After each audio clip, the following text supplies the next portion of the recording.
Morning everyone, and thank you very much for joining the Pennant International Group PLC IMC presentation. Before we begin, we would like to submit the following poll, which you will see on your screens. Throughout the presentation, investors will be in listen-only mode. However, questions are encouraged and can be submitted at any time via the Q&A tab in the right-hand corner. The company may not be able to answer every question, however, it will review all questions submitted and publish responses where appropriate. These will be available then via your dashboard. Finally, we would like to remind you that today's presentation is being recorded. I will now hand over to Philip Walker, Chief Executive, and Darren Wiggins, Chief Financial Officer. Good morning, Joe, and good morning, everyone. My name, as Joe just introduced, is Philip Walker, and I am the Group CEO of Pennant. So this is our introduction to IMC. I'd like to welcome any existing investors, as well as any new potential investors to this session, which I hope you'll find informative. I'm joined today by our new CFO, Darren Wiggins. Darren, would you like to introduce yourself? Yep. Good morning, everybody online. My name is Darren Wiggins. I joined Pennant as interim CFO, actually, in September of this year, and made that position permanent in November. Thanks, Darren. So this presentation is designed to be an introduction to Pennant, explain how the business has changed, and really to look forward and outline the opportunity that presents itself. We do look forward to your questions, but also your feedback after the session. This is our first time, so please feel free to give us any feedback you think is appropriate. So without further ado, let's get into the presentation. For those of you who've come across the business before, there's one message to take away from today's session, and that is the business has changed. There's been a major shift in the company direction over the past few years, and a real strategic shift towards a highly scalable software and technical services model. We've invested significantly in our software suite, which we'll hear about today. We have a new supportive board that's packed full of experience and a new CFO. Darren, perhaps it might be worth taking a second to explain to our listeners why you did join Pennant. Absolutely. No, thanks, Phil. Yeah, as mentioned, joined Pennant as interim CFO, and we quickly, myself, Phil, and the board made that position permanent in November. And I think that highlights the confidence that I have in Phil, the board, and the wider Pennant team. It also shows kind of how I'm encouraged by the pedigree of the company, which Phil will kind of talk through a little bit later in his presentation.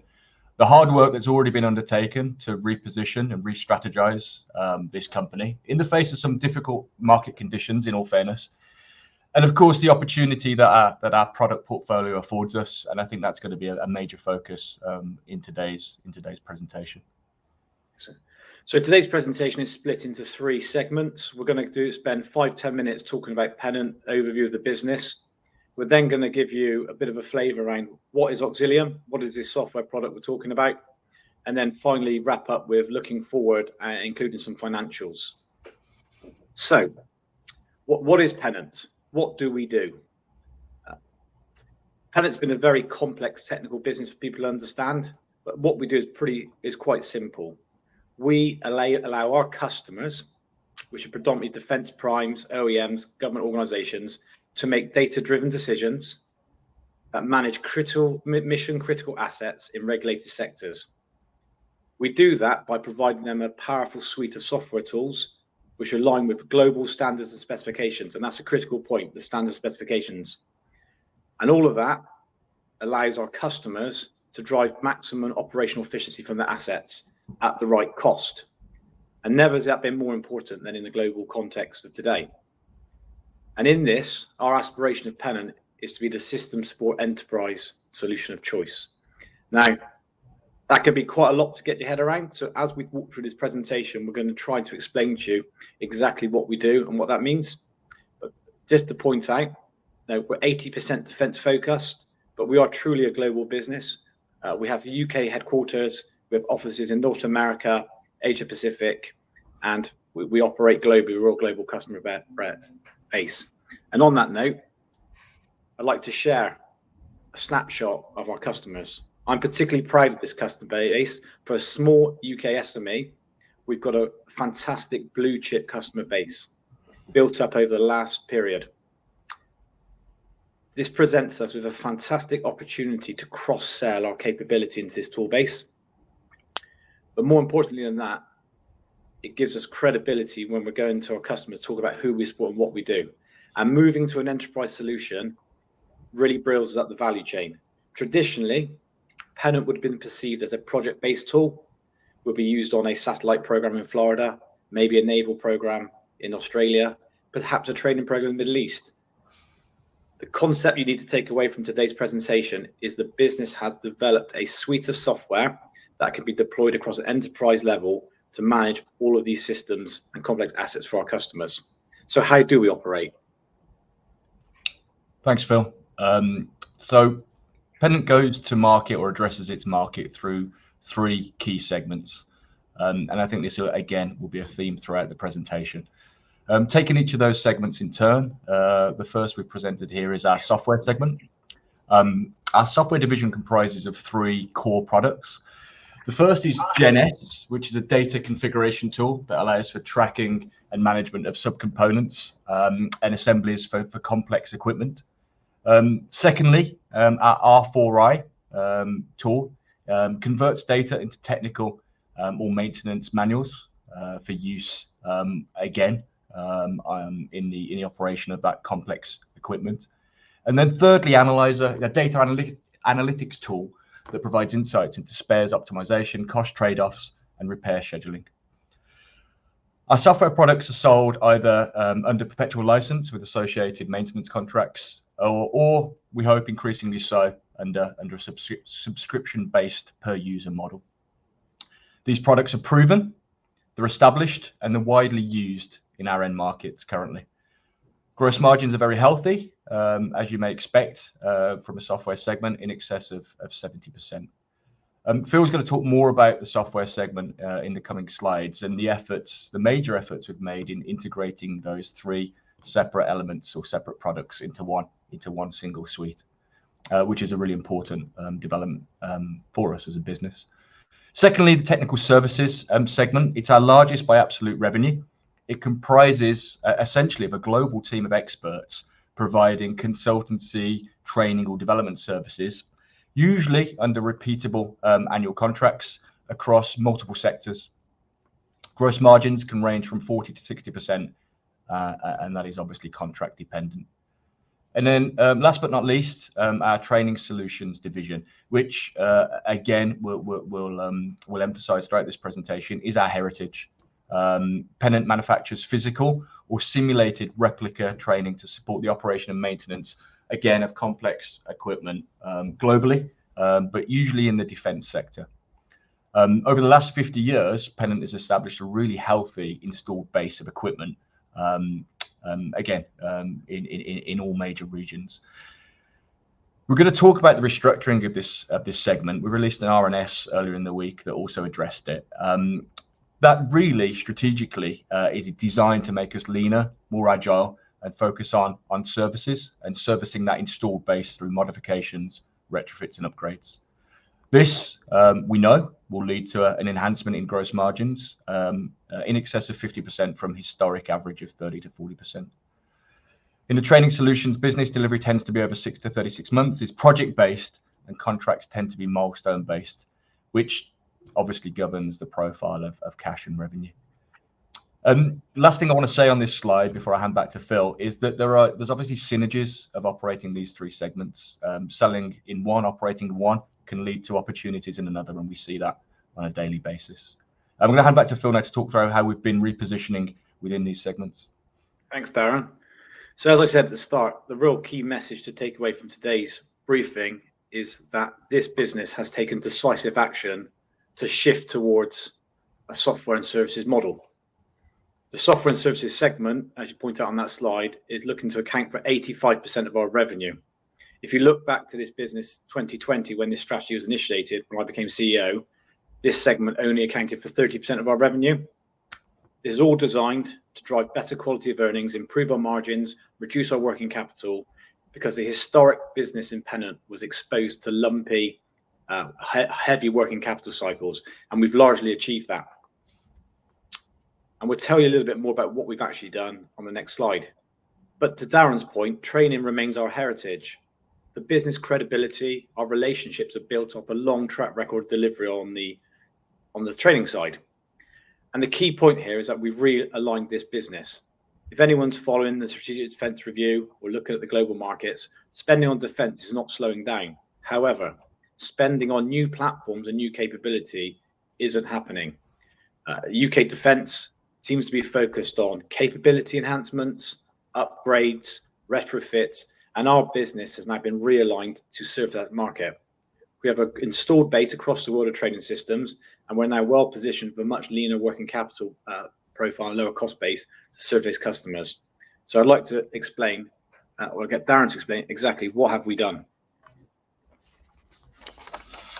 Okay, thanks, Phil. I think, in short, a lot has been done in recent years to reposition towards that software and technical services segment. Firstly, we've invested over £7 million in the Auxilium software suite and its integration. A large number, and one that is bearing fruit already, as those products are generating circa 3 million of annual revenues from a global customer base. I think crucially, the team have done an excellent job in recruiting, training, and retaining a core team of talented software engineers who continue to build value for our end users. And we shouldn't overlook the fact that in 2020, a very successful strategic acquisition was made that brought the R4i product into the group, an extremely successful integration. Phil and the commercial team have already begun to build a partner-led go-to-market strategy, which Phil will talk more about in a short while. Winning, bidding, and identifying globally through new intermediary relationships, giving us a wider and deeper reach into all of our end markets.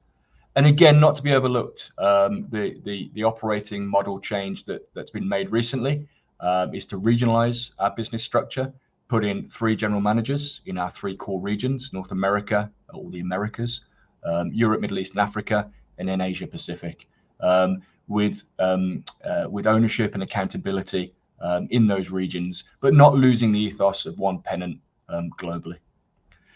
In the training segment, as already noted, and again refer you to the RNS that we put out earlier this week, a lot of work has been done to restructure the cost base, and we can now kind of disclose that we've achieved 2 million per annum of savings from that restructuring exercise alone. That restructuring exercise continues as we rationalise the footprint, and here in the UK, we're in the process of reducing our own footprint here in the Cheltenham HQ. Phil and I have alluded to the fact that this exercise really repositions us to be a leaner, more agile business capable of servicing that installed fleet, and that's going to mean leaning on our trusted network of outsourced production partners here in the UK, and again, crucially, retaining that key talent in terms of design engineers and project managers. Thanks, Aaron. So we've done a lot, but still work to be done. So moving on to the second segment of this presentation, we've given you an overview of Pennant, what we've been doing, who we are. I'd like to spend a little bit of time actually explaining Auxilium Software.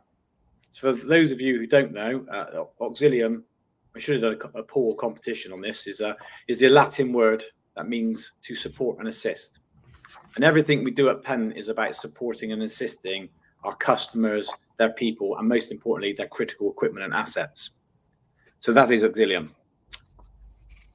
Darren mentioned earlier, Auxilium is bringing together 3 proprietary proven products that have been in the market for 20 years and bringing them together into a single vendor. We believe we are the first software that combines the support analysis work of GenS, the analysis optimization work of Analyzer, and the publication standard all into a single tool set, all brought together into a common data repository. Although this name's new, I mean, we've mentioned it a couple of times now, these products individually have been servicing the global defence market for well over 25 years, and we've invested significantly to bring them together. The key point of this is efficiency of data, integrity of data, alignments of standards. By adopting this approach, we can ensure traceability of assets, integrity of data, and compliance with regulation standards, which is a critical factor in the regulated markets we operate. I'm not a technical person, but I'll have a quick go at explaining exactly what we've done from a database technology perspective. If you look across the market and you look at our competition and you look at Pennant historically, the way these applications of tools have been deployed have been in modular database platforms. These have been interfaced, not integrated. Data exchange, therefore, requires data to leave one system and enter another system, which could be time consuming. It implements or it causes a level of data risk and can be inefficient. What Pennant have done is bring the three core applications together into one common database. What that means is data is entered once and once only, and that data can propagate the whole system, be used multiple times. A product number is a product number in a configuration, is the same product number in a technical documentation, is the same product number in analysis. At the moment, this is a hugely inefficient process, and we're the first people to bring this type of solution to market. So we've got a lovely picture here of a Type 26 frigate. Just to take a step back a second, what is our mission as Pennant? Our mission is to ensure that critical assets are where they're needed, when they are needed, and most importantly, that they work. And this tool set is designed to support that process. This is the Canadian surface combatant. This could easily be the Hunter-class frigate in Australia or the Type 26 in the UK. These are global platforms, complex assets, have millions of parts of data. This is actually an asset we support in North America. But what do we actually do? So I'm going to give you two very simple examples to explain how this system would help in this process. If you take a very well-known case recently in the UK Defence Department, the HMS the Queen Elizabeth aircraft carrier, flagship vessel for our carrier strike group, was supposed to join war games in Estonia. It was stuck in the dock for 4 weeks. If you follow the press and read what happened, there was a small part that wasn't available on a maintenance perspective for the turbine, which means the ship couldn't sail. This system would ensure that those assets, those spares, that maintenance had been done and was available. You'd know how long it would take. You could not afford in the current climate for that vessel to be stuck in the docks for 4 weeks if we were in a military confrontation. So these systems are absolutely critical. Another good example would be something like a Coast Guard or emergency services. You cannot fail to fly a Coast Guard helicopter if someone falls overboard on an aircraft. You need to ensure 100% availability. So what do you need to do that? And what's that going to cost you? And that is what our tools actually do. So why Auxilium, Darren? Thanks, Phil. When I look at this slide, I think the top section talks about why Auxilium, and the bottom section talks about why Pennant. In terms of the product itself, Phil's already talked about kind of the global international standards and specifications that kind of define our industry and our end markets. Auxilium obviously helps our end users, our customers, comply with those industry regulations and standards. That's absolutely fundamental. But in doing so, it can support those customers in reducing costs and minimizing downtimes. In more ways than one, actually, the operation of the Auxilium software and the functionality of it is designed, as we alluded to earlier, through GenS Alpha and Analyzer to help manage the operation of the units through reducing spare parts, inventory costs, and optimizing where resource is used and how time is allocated, but also in the fact that you've got an integrated piece of software that means that you don't have to use a fragmented suite of software and different services. So it optimizes cost in terms of the product and in terms of how the product is utilized. And as we've alluded to, the utilization of the product should maximize a user's operational efficiency, reduce unexpected breakdowns, and reduce the lifetime cost of ownership of the underlying assets. It's going to help people make intelligent, data-driven decisions that, again, optimize and inform support strategies for products over the life cycle. But why Pennant? We have competition, that goes without saying. We have global competition. But Pennant has got a proven proprietary software tools. As we've alluded to several times in this presentation already, these are proven products that have been used in mature markets for many years. And they're integrated. So again, you're not swiveling chairs, you're not trying to kind of move data and move information around different product suites. You have an integrated database, which means processes are streamlined and data maintains its integrity throughout that internal cycle. I've talked about the significant cost savings of Pennant being the only kind of go-to-market with that fully integrated suite, and we see that as a huge benefit to our customers. And we've also had great feedback about the user experience of using our software and using our tools. It has a modern interface, it's fully configurable, and it has that integrated data analytics component. And we've received great feedback from customers about the user experience around our products. Great. And I just add, Darren, that, for those who are not aware, 80% of the cost of an asset is through life, 20% of the cost is the capital acquisition. So spending 5 billion on a fleet of aircraft is great, but it's going to cost you 20 billion to support them over their life.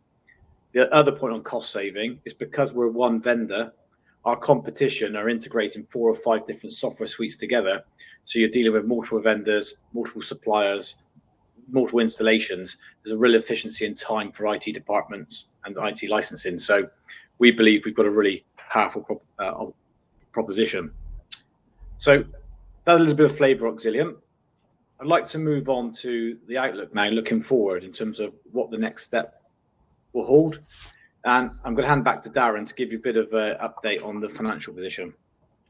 Okay, thanks, Phil. So I'm going to give you a quick overview of our key financial performance metrics for the 3 years, 2024 to 2026. It goes without saying that these figures presented are forecasts, and more importantly, they represent the consensus view of our analyst community.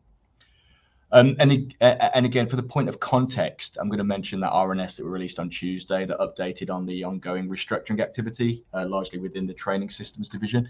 And that educates some of the trends that you can see here on screen. The announcement talked about reducing our headcount by 30 globally and being in the process of selling our Cheltenham located operating properties as we move to an outsourced model of production in the training system segment. These actions will save us 2 million per annum in operating costs, and through the sale of the properties, generate a further 2 to 3 million pounds of one-off cash inflow from those sales. Again, importantly, and it's asterisked at the bottom there, the net debt projection there does not include any of those cash proceeds from the sale of property. So to the numbers on the screen then. So the 2025 revenue number that you can see there is paced by lower demand in the training systems division. This was, however, anticipated, and the resulting restructuring exercise means that gross margins will show significant improvement year over year, and a positive profit before tax will be achieved, as you can see on the screen there, at 0.3 million pounds. 0.2 million pounds, my apologies. Software and technical services segments will show healthy revenue growth. And the increased mix of revenue coming from those more profitable segments are also a contributing factor to that positive PBT of 0.2 million pounds. Following the restructure, we can be confident as well of returning a strong cash flow performance in 2025, which encourages Phil and I greatly. And even before property disposals, we're expecting a reduction in net debt per the analyst consensus there, reducing 2.7 to 2.0. We expect to convert all EBITDA into cash, and after investing a further circa £1 million into completing the Auxilium integration, we should see a net cash flow between 0.5 and £1 million, as is identified on the screen there. I've already mentioned the property sales will provide increments over and above that.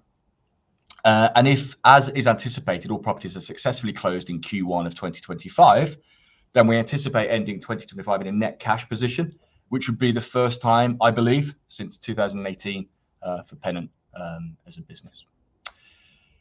And then quickly looking further ahead to 2026, per the analyst consensus, the expectation is to leverage that lower operating cost base, meaning that a revenue growth of 16% across all of our segments will drive a much healthier PBT of around £1 billion, 0.9 million as presented on the screen there. And on current shares in issue, an EPS of between 2 to 2.5 pence. Again, something that would please Phil and I greatly. Cash generation will continue to be strong as the working capital cycle reduces. Phil alluded to that, with a higher proportion of revenue arising from software and technical services, as well as the level of software development expenditure reducing following the successful launch of Auxilium in 25. Okay, I'll hand back to Phil. Thanks, Darren. So what are our priorities as a business? So this slide here looks to set out some of the things we're looking to achieve. What's next?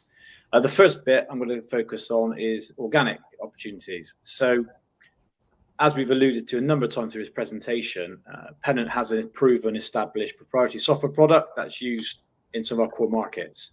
Traditionally, our go-to-market strategy has been to sell product direct in regions where we have a physical footprint, i.e. Canada and Australia.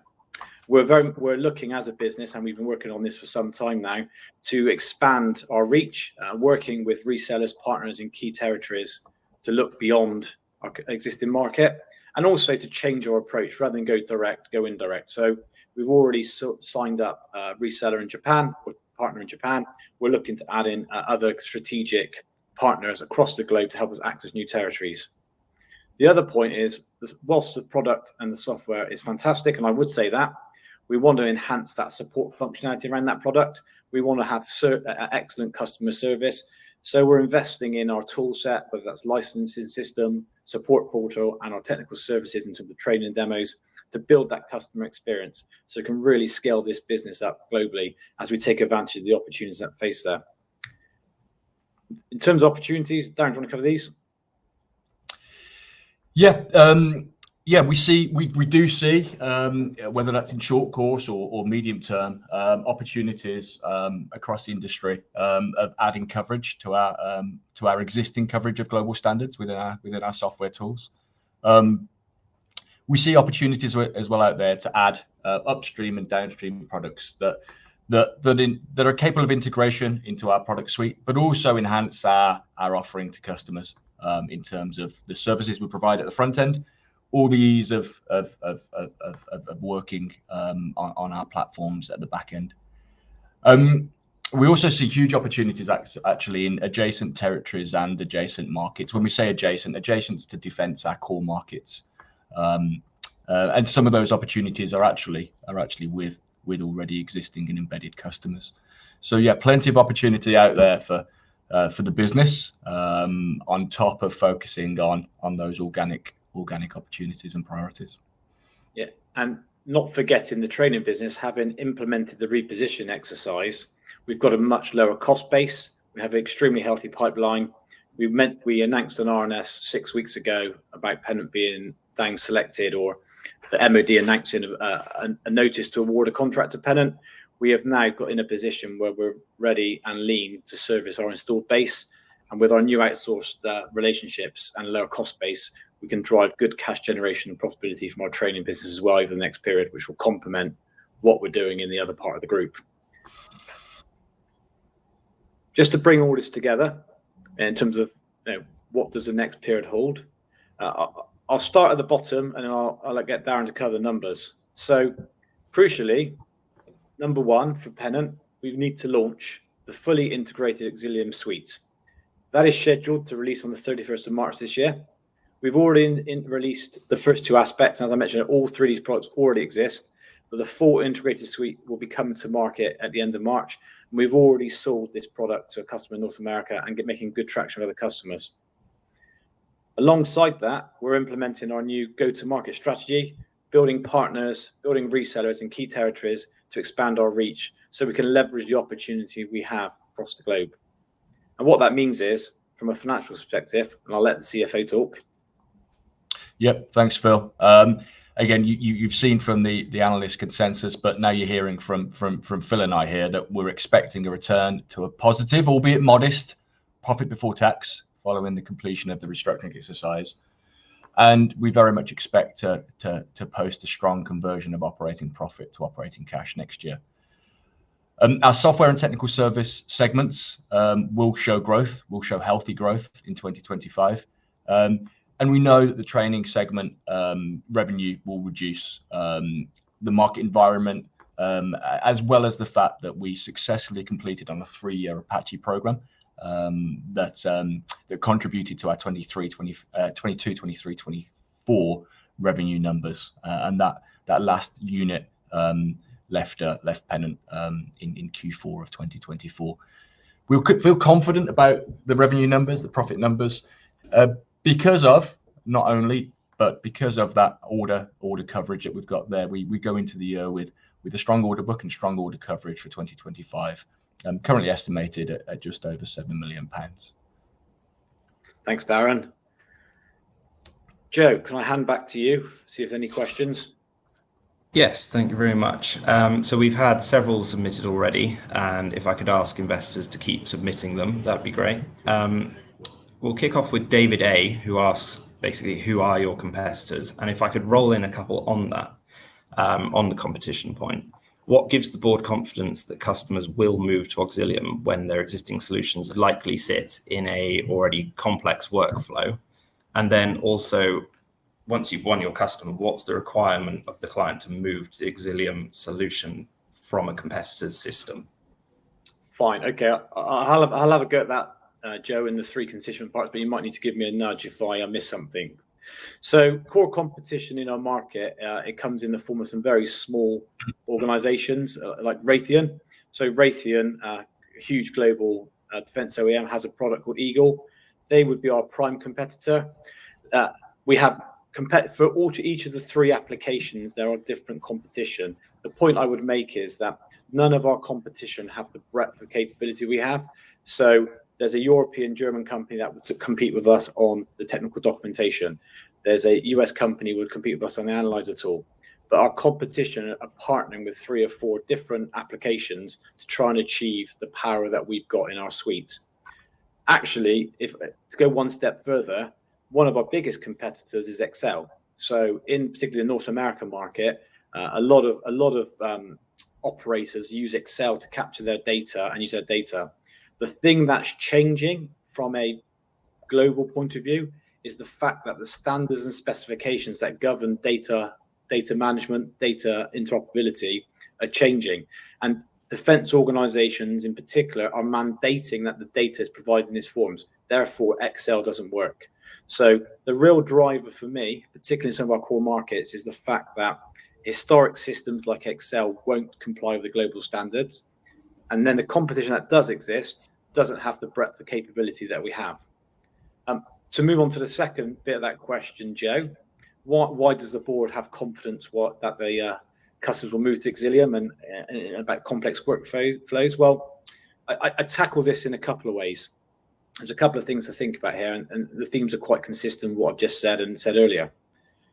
The first point to make is the Auxilium software suite.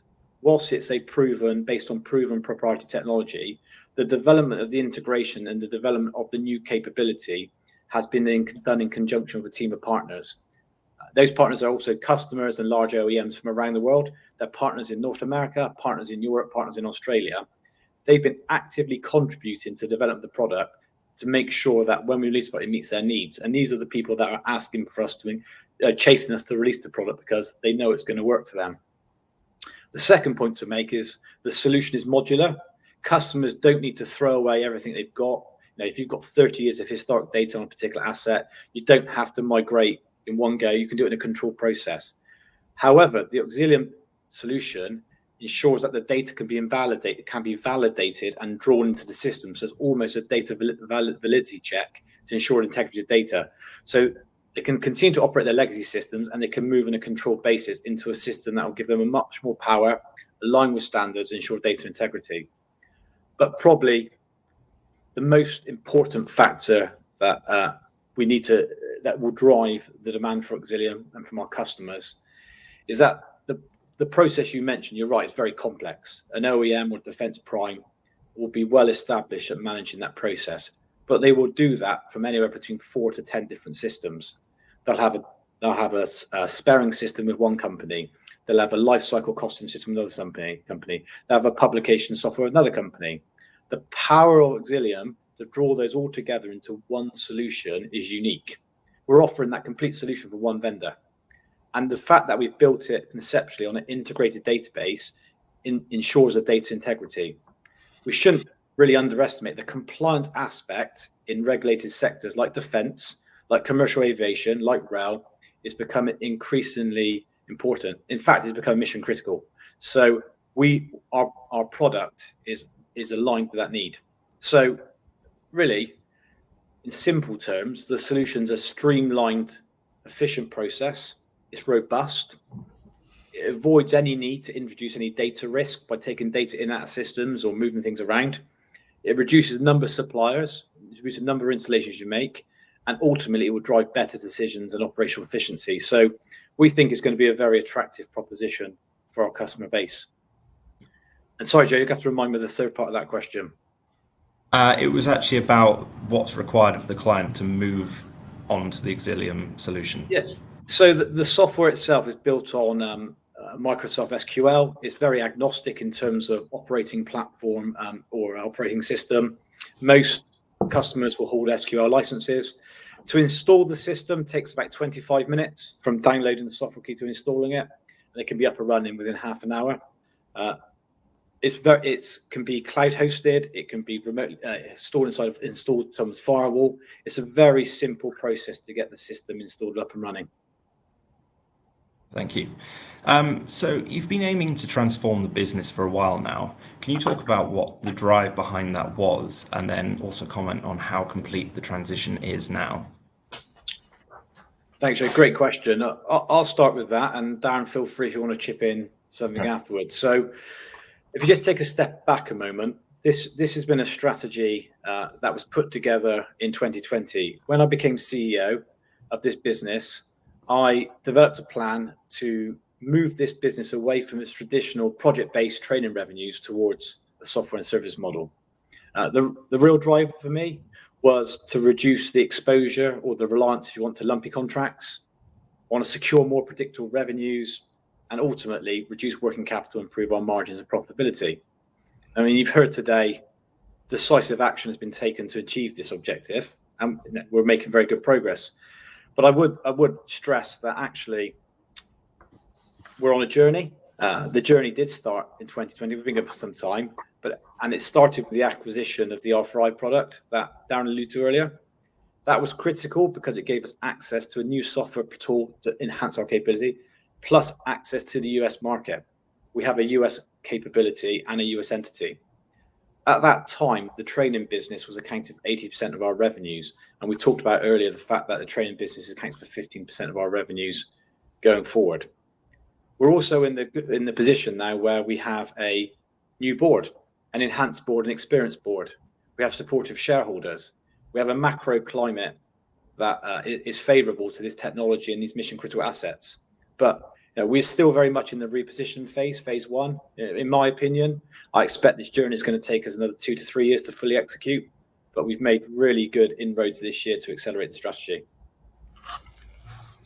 Great. More of a financial question. Ben S asks what kind of visibility you have on orders for 25-26. And then if you could also comment on how confident you are at being able to forecast correctly into the future. Yeah. Okay. Thanks, Joe. I'll take that one. I kind of come back to the fact that 2 of our operating segments, software and technical services, provide us with recurring and repeatable revenue streams. That obviously supports or is friendly towards Phil and I and the rest of the business forecasting 25 and 26 numbers, albeit any future revenue trends. We think going into 2025 that we've got about, well, we know we've got about 7 million of order coverage measured against analyst consensus numbers. That gives us obviously in and around 60% of order coverage going into next year. But I will point to the fact that that doesn't include the award of a training systems contract that is also driving some of our forecast revenue numbers into 25, 26. Phil, I think, mentioned that award earlier, that we expect to be contracted maybe mid-year next year. So that will benefit the certainty around those revenue numbers that little bit more as well. And even going out into 2026, the recurring and repeatable nature of some of our software and technical services contracts gives us confidence in around 40 to 50% of those revenues that you saw on the screen from our analyst community into 2026 as well. So I think I'd kind of summarize with we do have what you'd call kind of sticky work in those two divisions that gives us certainty over future a certain amount of certainty around some of those future revenues. And we think about 60% of coverage into 25 and about 40 to 50% of coverage into 26. Thank you, Darren. Looking now at your markets, could you just talk about your go-to-market strategies for new territories? And then it'd probably be helpful if you could add some color to the macro outlooks for each of your core regions. Phil, did you want to kick that one off, and I'll chip in? I can kick that one off. So we talked about it earlier. I mean, historically, our go-to-market approach has been direct with teams on the ground in our core market, being Australia, Canada, and UK, where we actually have a physical footprint. That's been the plan. I think Darren alluded to earlier, we've changed our regional operating model. We've moved towards accountable and responsible individuals in each region that have accountability for business winning and operational delivery. But each of those regions, as you might expect, have slightly different characteristics. They have different levels of, an example might be, they have different levels of maturity around the adoption of standards and specifications. Very, very different between UK and Japan, for instance. But just to make the point, the overarching driver for these standards and specification is interoperational capability. So when you look at consider the global macro backdrop, you think of NATO, you think of Taiwan, you think of Eastern Ukraine. Interoperability of asset systems is becoming absolutely mission critical for government defense organizations. And how do you ensure that data it can transition between systems? Well, you align to the standard specifications. But I'll come back to the regional backdrop in a moment. In terms of our three core regions, try and give it a little bit of color. The European UK market, as you might expect, is a mature market when it comes to processes for managing assets and critical assets. That said, it was the European market that has driven these global standards and specifications, which the rest of the world are adopting. So the adoption of these standards in Europe, and they are leading the way in some respects, is really driving opportunity. If you follow this sector closely, and it's quite a niche sector, I appreciate it gets quite technical, but the Dutch MOD have recently launched their flagship submarine program, and the Dutch MOD have mandated for the first time these data standards for the requirement. Whoever wins this contract, whoever provides the solution, has to comply with these data standards for their project. This is a multi-billion-pound program. Nobody has the capability to offer the full capability of these standards yet, but we are very close to launching our product in March. If you move across to other parts of the world, North America, it's an established market, but it's slightly different to the UK and Europe. Canada, for us, is a mature market. We're well established in Canada. We've been in Canada for 20 years. But the US market is relatively new for Pennant. It's clearly the most significant market for us, and it's a huge opportunity. In the past, the US has adopted its own standards, its own data standards, but actually the US has very much indicated through Defense University, through the Congress and Pentagon, that they're looking to move to these data standards. You've got to look at the AUKUS Treaty on submarines. You've got to look at NATO and the NATO ALP-10 group. They've appointed representatives from the US in all of these industry bodies to help influence the standards, because the US are looking to adopt the standards within the next 2 years. The adoption of these standards creates significant opportunity because there isn't solutions out there that can meet the standards. We're one of very few. We're the only one who's got the full breadth. So for us, the US market is incredibly important and exciting. If you then move across to our third region, Asia Pacific, I'd probably argue that Australia is front running on the standards globally. They really have embraced the standards and really have implemented them at pace. Pennant is actually supporting defence with the implementation of these standards, particularly a documentation standard. But I would argue the wider region I consider more of an emerging opportunity. And this is just my view. I'm sure other people won't agree, but the approach to this area is not as mature in Asia Pacific as the rest of the world. The principal driver for this is exports. Countries such as Japan, South Korea have aspirations to sell their capability outside of their home country. So they have to comply with global data standards and interoperability. The same reason we talked about the macro picture, interoperability of data is really important. So countries, particularly Japan, South Korea, are looking at closer collaboration with their allies. They need to invest in this capability. So from a regional perspective, that gives you a flavour of the regions. The global picture, macro picture, is incredibly the backdrop for us is incredibly favourable. If you look at what happened in Eastern Europe, in the road Kiev with the Russians, that long armoured column of vehicles progressing towards Kiev that stopped, failed, and had to be abandoned. Wrong tyres, not the right logistics, not enough fuel, infrastructure in place. That's exactly what our system is designed to prevent. The whole concept of the Pennant system originated from the Gulf War to enable the completion of mission sorties. So this is really much aligned with, I don't like global uncertainty personally, but from the business point of view and the opportunity point of view, the macro picture is particularly favourable for us at the moment. Phil, I'd just add to some of the things you were saying there. I mean, Pennant is set up for that global reach now. So we talked about regionalizing the business, and that means we've got software developers in each region. It means we've got business development teams in each region. We have Pennant experts in each region ready to take advantage of some of these opportunities.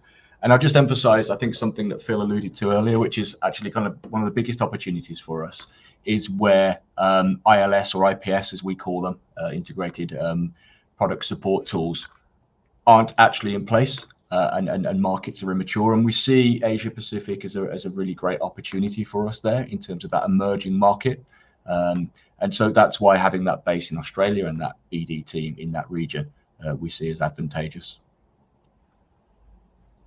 Thank you. You spoke about some of the nuance around the US market and the importance of it. It's notoriously quite a tough market to crack for non-sovereign companies. What's your approach been so far, and how do you see it evolving? Great question, Joe. And clearly the US defense market in particular, and we're talking a lot about defense because defense is 80% of our business, but we also operate in commercial aviation, rail, shipping, other sectors, but defense is the prime sector. But from a US perspective, their movement towards adopting the standards and specifications provides a massive opportunity. I alluded to a short time ago. We're really well placed. There isn't anyone in the US market currently that has the capability or breadth we have, and it's such a large market. Then actually, there's plenty to go after. But just to address one of your points around sovereign capability, the Pennant does have an established US entity. The acquisition that Darren mentioned earlier around Absolute Data Group in 2020 provided us with a US footprint. We have a Pennant America, an established business in America that has a history, track record, and most importantly, has customer base, which we've been building upon. So we are considered a sovereign capability in country. Obviously, it's developed globally, the product, but we are a local provider. That said, the scale and the size of the US market means that having a simple direct model is never going to work. So what we've been working on and developing is a partner model. We're working on several strategies, several relationships that will enable us to access the market beyond our traditional approach, whether that's reseller as a plug-in to a major systems integrator, whether that's servicing a client base through a major OEM. But we are looking to access the US through a different go-to-market partner model. Thank you. You spoke about the macro environment quite a lot, but Ben S. asks specifically, what impacts do you think you'll see on the business following both the election of Trump and the implied impact on spending in defence, and then also the UK defence spending review? Great question. We can both have a go at this. So I made the point earlier that actually most of our work comes in the in-service support phase of an asset's life. So whilst we can be involved in the design, we are in the development, in the construction, in the purchase, and also the disposal. 80% of support costs comes in the in-service support phase, which is where we're aligned. And if you look at something like Defence Review in the UK, the Defence Review is very much focused upon capability enhancements, extending the life of existing assets, enhancing their operation, which really much aligns to the business we're developing from a training systems point of view and from a software point of view.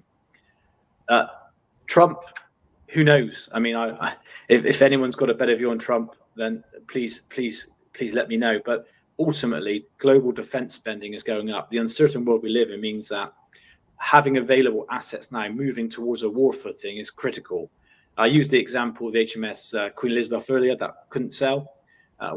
We cannot afford, as NATO, as a global alliance, and NATO is predominantly our customer base, for assets to be sat on the ground if they're needed. So these types of systems and the investment in these systems are critical because they'll save costs, ensure availability, improve efficiency. I think the danger is that people don't invest in these systems, and we end up in a position we've been in recently where we can't get things up and running. Is anyone add on that, Darren? I just echo what you've said, Phil. I think close to home here in the UK, I think the Pennant team, and I can't take any credit for this, has done well at turning a problem into an opportunity. I think the MOD has talked about repair, not replace, and I think that can now be serviced and plays into the strategy on the kind of heritage hardware side of our business.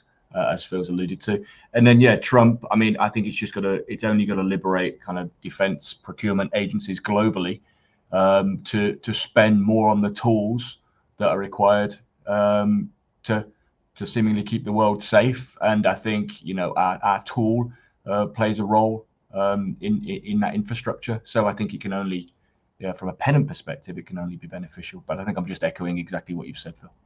Yeah. Thanks.